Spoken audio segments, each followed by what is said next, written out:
Got punched in the face a little too hard? Now your ethereal soul haunts the land. What is it that you can do while waiting to come back to life? Here's a quick video covering everything ghosts can do and are supposed to do. You know, I saw James Bucket do a video about what ghosts can do long ago. So instead I'm going to show off some stuff that he missed and new changes that happened over time. So let's get into it. Haunting beefalo makes them poop. So if you have a friend and you really want to mass collect manure, you can haunt and pick up a bunch of poop from beefalos. The player ghost can get a temporary speed boost from Wendy's speed potion. Haunting ash will remove it immediately compared to having to wait for it. Haunting baby tentacles can kill them 50% of the time, and the same with the tentapillars at 10% of the time. Good for farming and also traversing the caves. Hunting Mactusk hounds and Varg hounds will cause them to unlink from the Varg and Mactusk, meaning that you can spawn more hounds with these two creatures over time. Do with that as you will. I am not liable for any damage. The Houndius Shootius not working in his video is because the Houndius would freeze. Back then the Houndius did not have a frozen animation, so that's why it looked broken. You can make Berger angry by keeping food away from him. This is the same as picking up food that Berger is going to eat, making him become aggressive towards you. Haunting the Celestial Champion would actually cause them to attack. Every single phase has a unique attack that he can do. So this can be helpful or detrimental depending on what the attack is. Haunting a West balloon will no longer make them pop, but you can still blow them up if you haunt the empty balloons.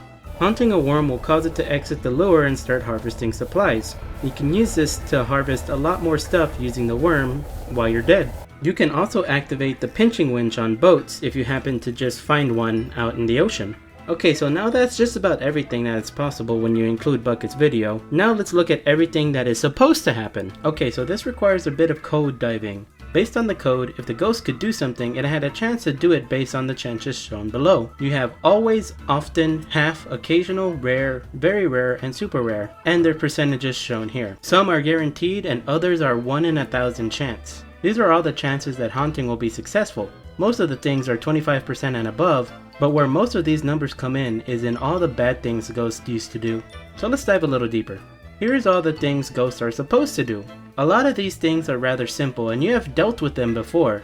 These are ones that you probably will know. Launch, which is normal whenever you haunt something and makes an item move a distance away. Work, being that you apply work to an object, be it hammering, chopping, or mining. Panic, makes the entity panic for a bit. However, this does not provide stun locking. Change prefab, this changes items and enemies. Most of the times you'll see this on mushrooms, meat, hounds, werepigs, and flowers changing. These are the only things that ghosts can do, and even half of them are also butchered. Mostly the work haunting, since before it could be used for hammering. It was a low chance to hammer on structures, but eventually a ghost could destroy a lot of things. For the rest, we will separate them into categories: destruction, possession, and other. First we have destruction. Destruction would be ignite, smash, and perish. Ignite is pretty simple, as any object that was flammable in nature, like wood, bushes, plants, trees, they all had a small chance to be ignited when haunted. And I mean small. The ignites in the code are rare and super rare settings, meaning they only happen 1 out of 200 times and 1 out of 1,000 times, so such really low odds. Smash is to destroy minerals when hunting. This is basically everything that mole worms can collect. All of these would be destroyable if left on the ground and hunted,